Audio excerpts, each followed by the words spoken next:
Lynn's car rolled smoothly to a stop beside the curb, the afternoon sun glinting off the sleek black paint. Her right tire nudged ever so slightly over the white line, barely noticeable, almost imperceptible. To most, it would have been nothing more than a careless moment, easily overlooked. But to Officer Tung and Officer Nam, standing across the street like sentinels of authority, it was a spark waiting to ignite. Officer Tung, burly and confident, led the charge. His eyes locked onto Lynn's warm brown skin with a chilling calculation, as if weighing her worth against some invisible scale. Beside him, Officer Nam, taller, thinner, but no less cold, wore a smirk that cut deeper than any knife. Neither asked for her documents immediately, neither offered a word of explanation. They simply crossed the street, their uniforms billowing like banners of unspoken power. "Oh, look at this," Officer Tung sneered, voice dripping with contempt. "Another one thinks she's above the law just because she drives a shiny car." His tone was low, venomous, meant to be heard not just by Lynn but by anyone within earshot. Officer Nam chuckled, a hollow, forced sound that did nothing to hide the contempt in his eyes. Lynn remained still. She didn't reach for her license or respond with words. Her gaze was steady, unflinching, a quiet but formidable barrier against their blatant hostility. To the crowd that had started gathering, her silence was not submission. It was defiance in its purest form. Officer Tung stepped closer, the heels of his boots clicking sharply on the pavement. "You know this is a traffic violation, right? Parking like this, it's not a suggestion. It's the law." His hand rested casually on the hood of her car, a deliberate display of dominance.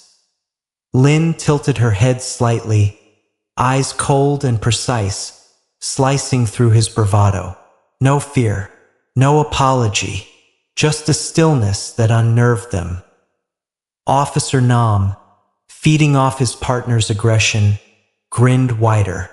"Looks like this car is too fancy for the usual crowd who thinks rules don't apply."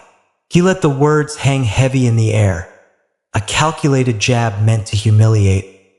"Step out of the car, Miss Special," Officer Tung ordered, voice low and threatening. His breath fogged the glass as he leaned in, trying to assert control. But Lynn's expression never wavered. With a slow, deliberate motion, she unbuckled her seatbelt, opened the door, and rose. Graceful, poised, unwavering, the crowd held its breath. This was no ordinary stop. Something had shifted. Officer Tung pointed at the tire that barely touched the line. "There. You think laws are optional." His tone was sharp, filled with scorn. Without waiting for a response, Officer Nam pulled out his handcuffs, the metal glinting ominously in the sunlight. The sound of the cuffs clicking open was deafening, echoing like a verdict not yet spoken. "We're going to have to cuff you," Officer Tung said with twisted satisfaction. "For the safety of the community." Lynn's eyes met his, icy, unyielding. No plea, no panic. Just a look that said she would not be broken. As Officer Tung grabbed her wrist roughly, the first murmurs rose from the bystanders. Phones came out, lenses zoomed in, and a silent wave of outrage began to swell. But Lynn stood tall, her dignity untouched, a beacon of strength amid the storm of injustice. Officer Tung snatched Lynn's license and registration from her with a sharp, impatient motion, his fingers digging into the thin plastic as if he could squeeze an excuse from it.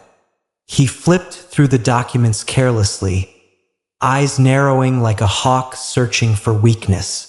Officer Nam hovered beside him, smirking, the picture of smug entitlement. "This is a nice car," Tung muttered, voice low but dripping with sarcasm. "Shiny, fancy, doesn't quite fit with the lawbreaker type, does it?" His eyes flicked back to Lin, laden with condescension. Lin said nothing. Her calm presence, unshaken and steady, was a silent challenge that pierced deeper than any words could. She held their gaze with an unwavering stare that unsettled even the most hardened officers. Officer Nam let out a short laugh, dry, brittle, like the cracking of old wood. "You sure know how to keep us on our toes, huh?" His words hung in the air, heavy with an unspoken threat. "But we're just doing our job." Tung's gaze sharpened. "Step out of the car. Miss, what was your name again?" "Lin," she said, her voice quiet but crystal clear. No hesitation, no fear. "Lin," Tung repeated, like tasting the word for the first time and deciding whether it suited the person in front of him. "All right, Lin, you're going to cooperate, or this is going to get a lot worse." Lin's lips curled slightly at the corner. Not quite a smile, but a subtle tightening of resolve. She stayed motionless, letting the tension build between them like a taut wire ready to snap. Officer Tung took a half-step closer, his breath now visible in the late afternoon chill. "License, registration, insurance papers, keys," he barked, voice low but commanding, as if reciting a litany of demands from some unwritten law book. Lin slowly, deliberately, reached into her purse and retrieved each document. The movements were smooth, precise, controlled. She handed them over one by one, never breaking eye contact. Each paper was inspected with the greed of vultures circling prey, searching for the slightest flaw. Tung's eyes flicked over the insurance form. "Expired," he said flatly. His fingers jabbed at the dates, as if physically stabbing the evidence into her. "No," Lin said calmly. "It's valid until next month." Her tone carried the weight of certainty, unshakable and final. Tung's brows knitted, but he said nothing. Instead, he folded the papers with a roughness that betrayed his frustration. Nam shifted closer, watching, waiting for the chance to exert more control. Then, Tung's voice dropped to a cruel whisper. "You think you're special, huh? That your fancy car and your quiet stare make you untouchable?" Lin's gaze didn't flinch. It was colder now, sharper. A blade forged from years of endurance and silent strength. Her eyes cut through the smoke and mirrors of their authority, revealing the raw rot beneath the badge and uniform. For a moment, silence swallowed the street. Even the murmurs of the crowd faded, as if time itself held its breath. Nam's smirk faltered. Tung's jaw clenched tight, a vein throbbing at his temple. The facade of control was cracking. Without warning, Tung pulled out the handcuffs. The metal gleamed ominously in the fading light. The click as they opened echoed like a judge's gavel, a sentence delivered without trial. "We have to cuff you for your own safety and the safety of the community," Tung said with a twisted smile. Lin's lips pressed into a thin line. She didn't resist. She stood straight and still, shoulders squared, head held high as Tung grabbed her wrists roughly and locked the cuffs around them. The crowd gasped. Phones came out, lenses zoomed in.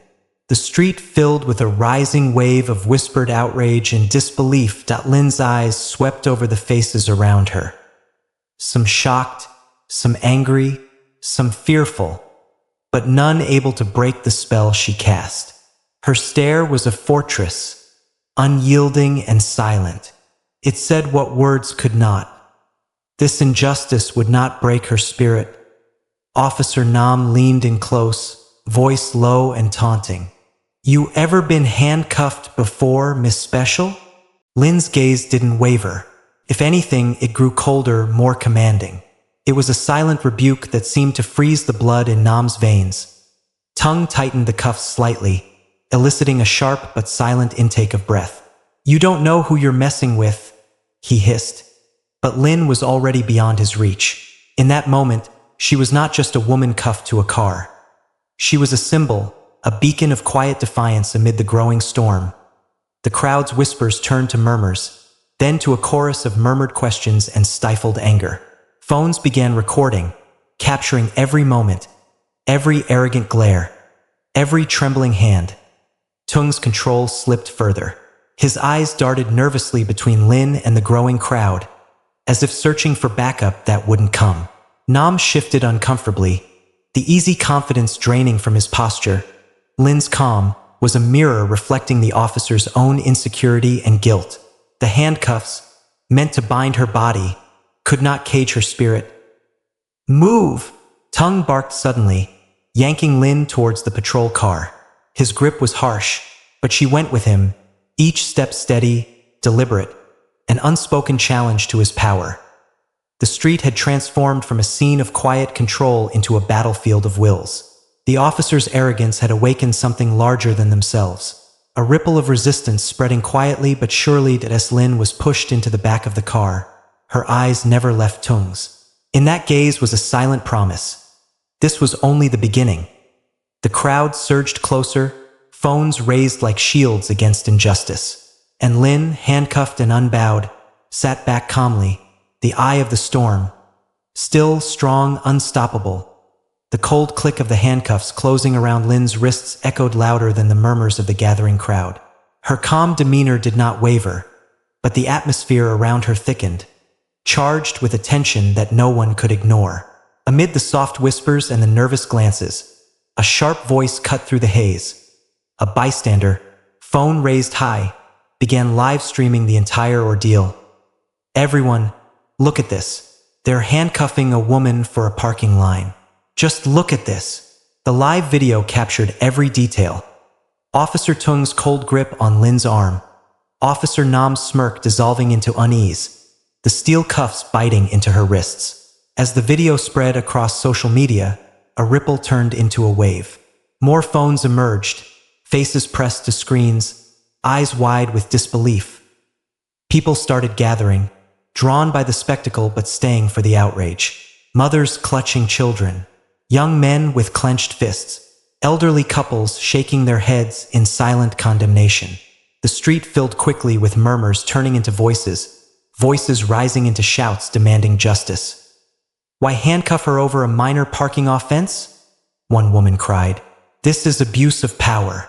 This is racism. Another shouted, her voice shaking with anger and fear. The crowd swelled, thickening like a storm ready to break. Officer Tung, once the epitome of authority, now stood rigid, his eyes flickering nervously between the growing crowd and Lynn's unwavering gaze through the car window. Officer Nam shifted uncomfortably, his earlier arrogance dissipating like smoke in the wind. They were no longer the hunters, they were the hunted. Suddenly, the live video cut to a new scene. A man stepped forward from the crowd, phone pointed directly at Lynn. What's her name? He asked loudly. Lynn, still calm, lifted her head slightly, her voice steady, carrying a weight that silenced the street. Lynn Nguyen, she said simply, and a hush fell. Then a whisper spread, growing into shocked gasps and stunned exclamations. Lynn Nguyen, Special Inspector for the Department of Justice, Division of Systemic Abuse and Discrimination Investigations.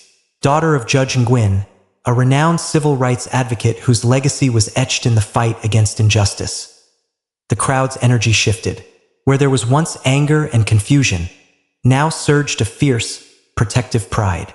Phones captured the moment, broadcasting Lynn's name like a beacon. Comments flooded the live stream. She's one of us. This changes everything. They just cuffed the wrong person. Officer Tung's face drained of color. His grip on the car tightened, knuckles whitening. You don't know who you're messing with, he muttered.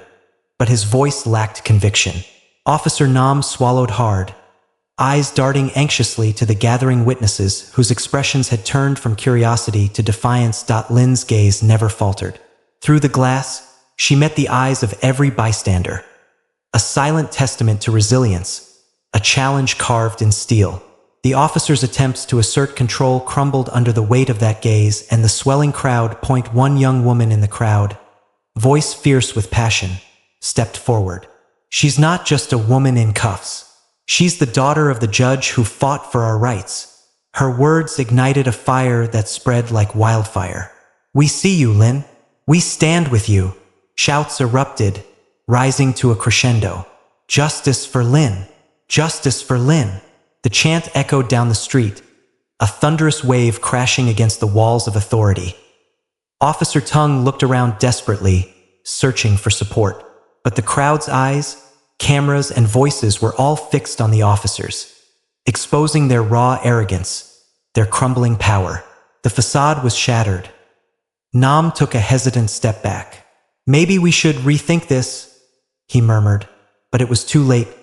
Lynn, handcuffed but unbroken, sat in the back of the patrol car, her posture regal despite the steel binding her. The street was no longer a scene of her arrest. It had become a battlefield of truth. Suddenly, a voice crackled from a nearby police radio.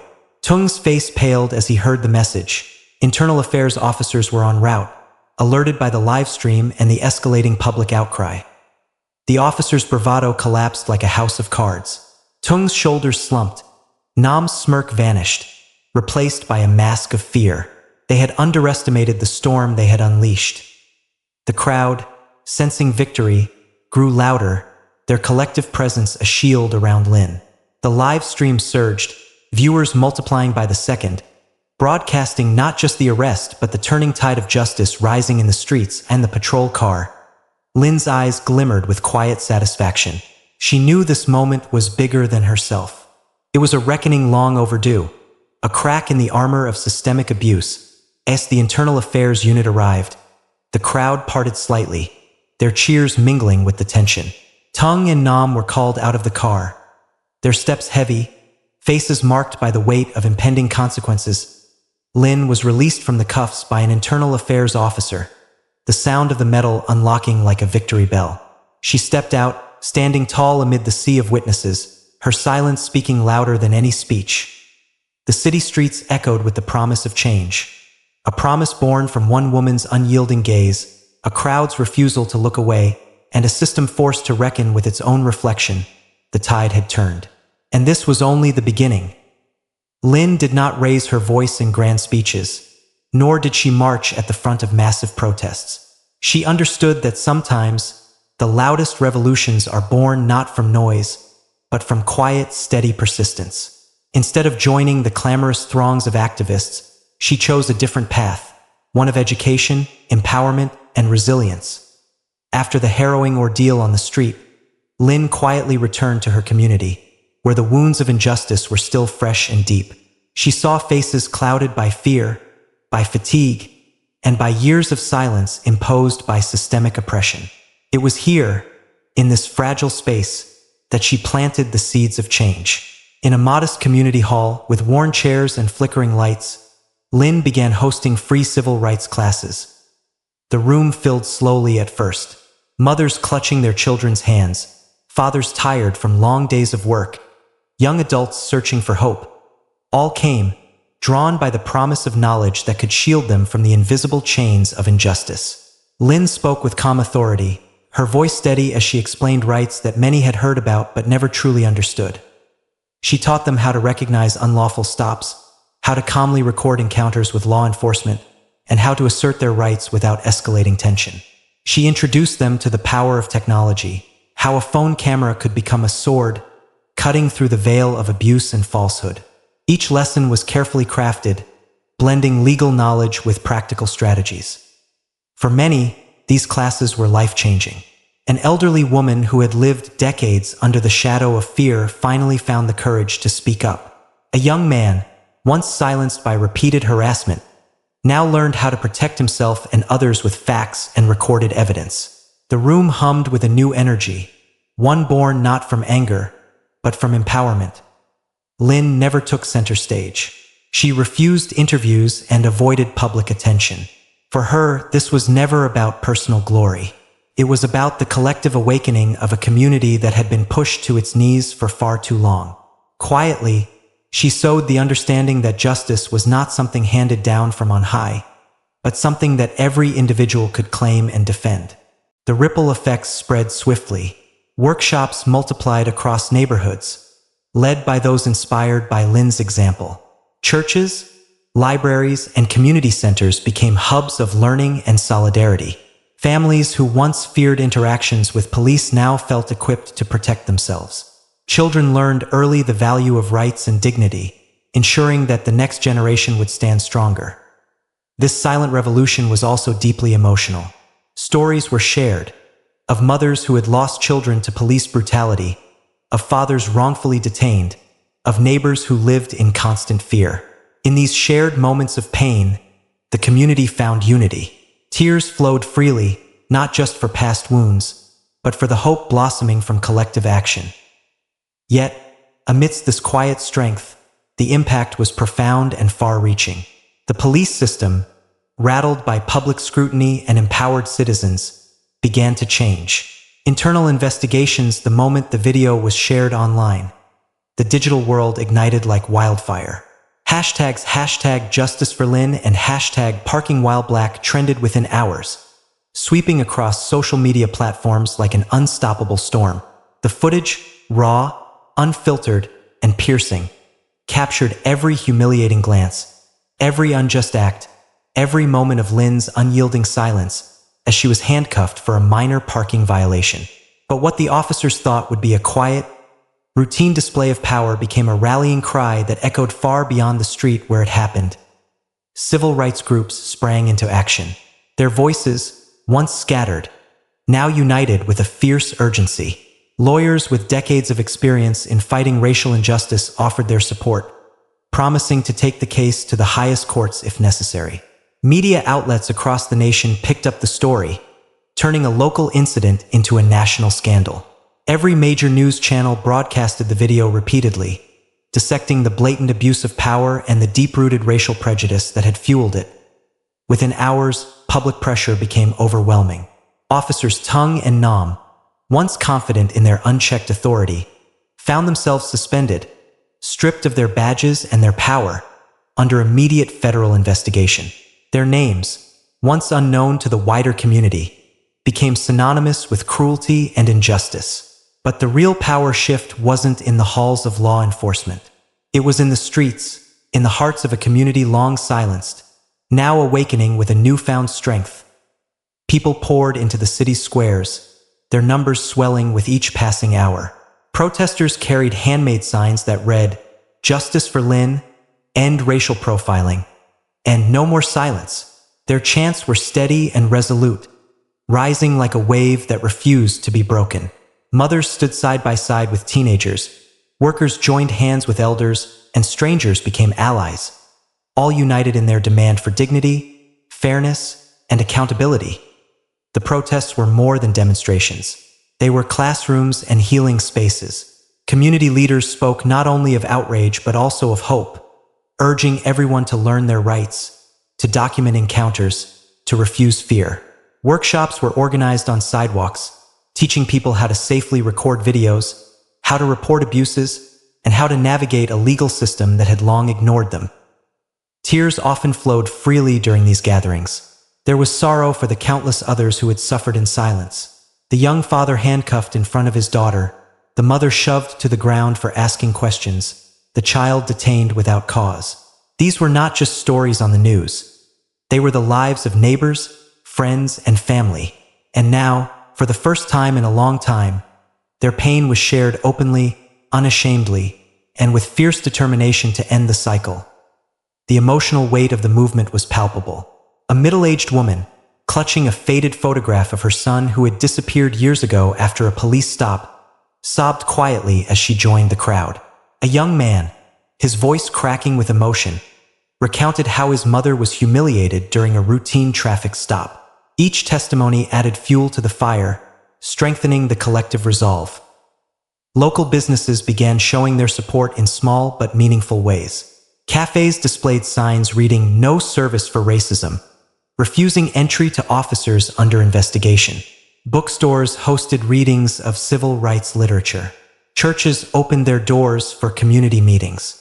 This solidarity sent a powerful message: discrimination would not be tolerated, and no institution was beyond accountability. At City Hall, officials found themselves under unprecedented scrutiny. Public hearings were packed, with residents demanding answers, transparency, and reform. The mayor, once distant and indifferent, faced questions that cut to the core of the city's fractured trust. Civil rights organizations filed lawsuits, pushing for systemic changes that went far beyond a single incident. Policies on racial profiling and use of force were revisited, with promises made to implement stronger oversight and accountability mechanisms. Yet, the community spirit was not fueled by anger alone. There was a profound sense of healing, too. Neighbors who once felt isolated now found strength in unity.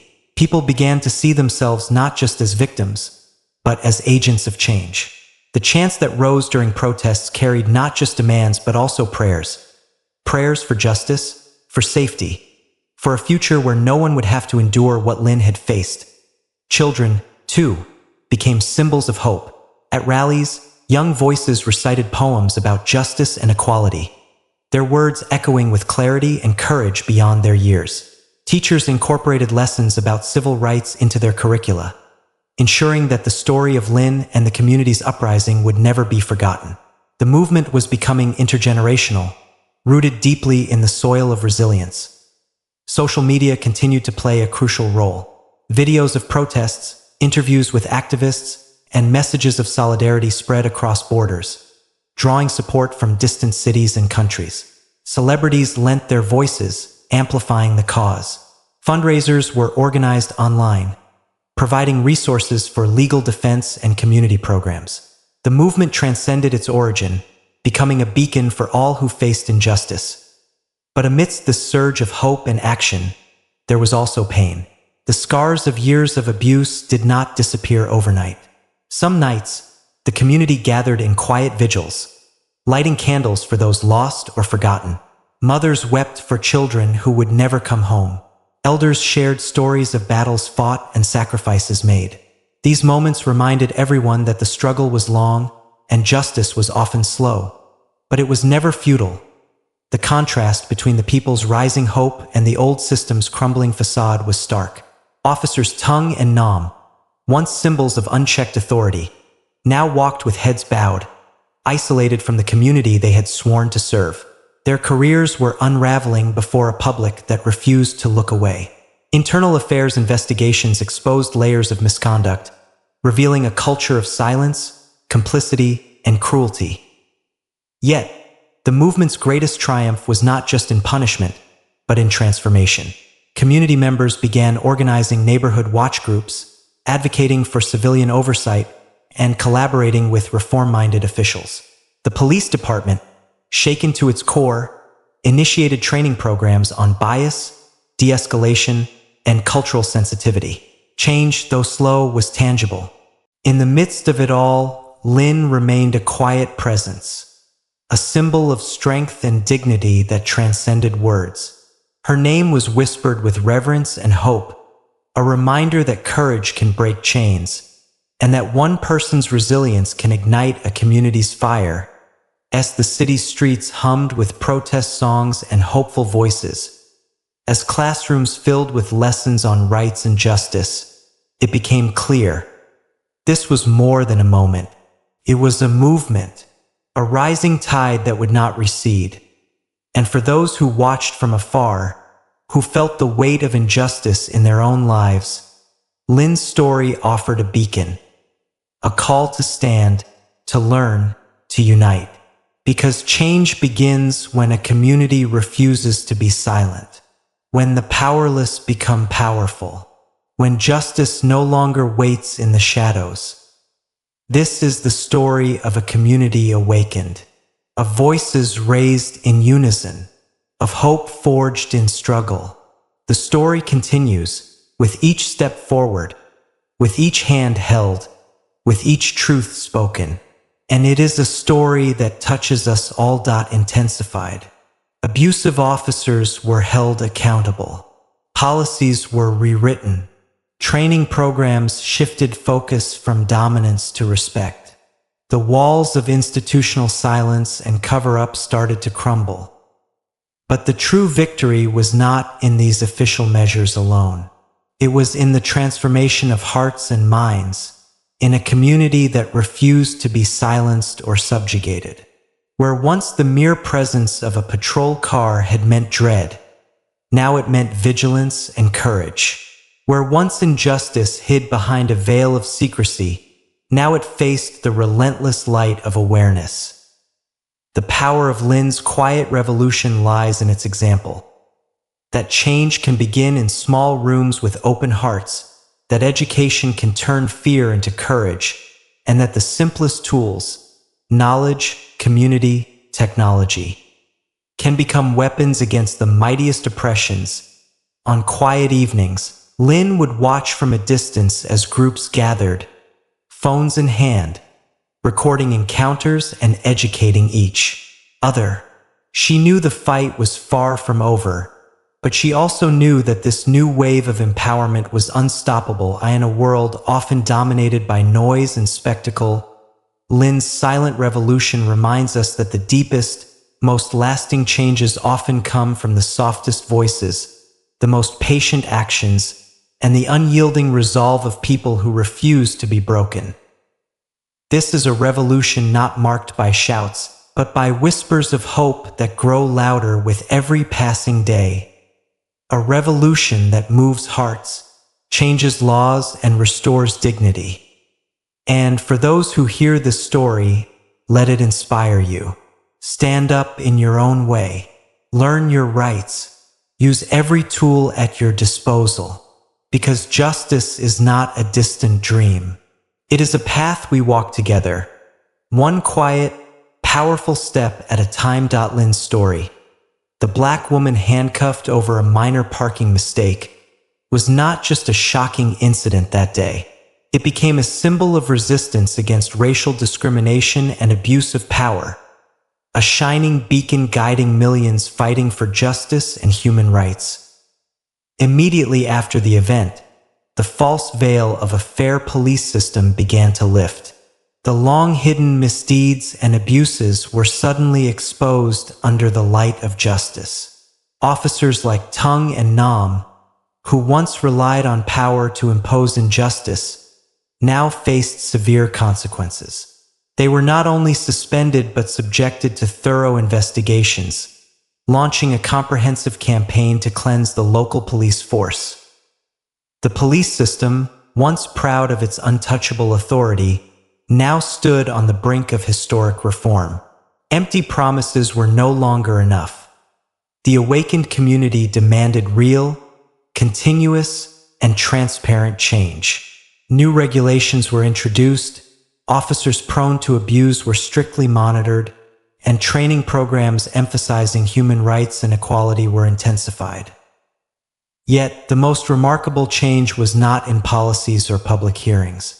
It was the profound transformation within the people. Those who once silently endured injustice now found their voices again. Lynn, though never seeking the spotlight, became a living symbol of justice and human rights through her resilient spirit and meaningful silence. She did not need to shout or organize loud protests. Instead, Lynn chose to hold free civil rights classes, planting seeds of knowledge to help people understand their rights and how to protect themselves. From single mothers to young people, from tired laborers to high school students, everyone learned to wield the law and technology as weapons against injustice. A new wave of awakening surged, not through violence but through persistence, through the light of knowledge and unity. Voices once buried under the dust of history began to echo, creating an unstoppable power. The streets where Lynn was once handcuffed now buzzed with laughter and learning. Workshops on civil rights attracted widespread community participation. People learned not only to record police encounters with their phones, but also how to respond appropriately and legally defend their rights. This transformation was not just about numbers or new rules. It was about a shift in society's attitude when every individual realized their own power. People no longer feared injustice or turned a blind eye. They became guardians of fairness, protectors of righteousness in every corner of the city.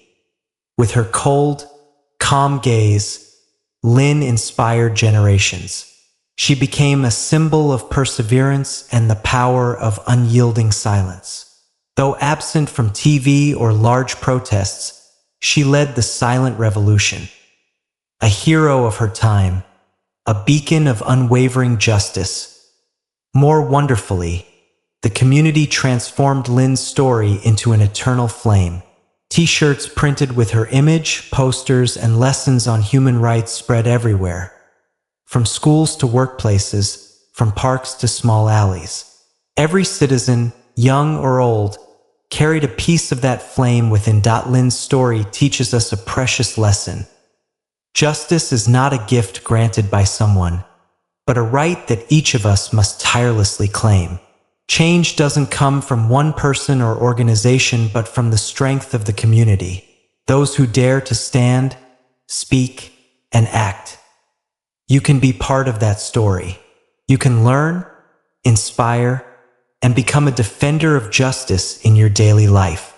Start by understanding your rights and those of your loved ones, by speaking up when witnessing injustice, by spreading values of humanity and equality. If this story touches your heart, subscribe to our channel today.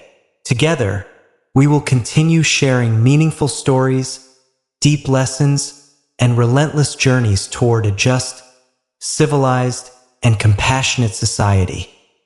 Thank you for accompanying us. Remember, justice is not a destination but a journey, and we are the ones writing new pages filled with hope and light.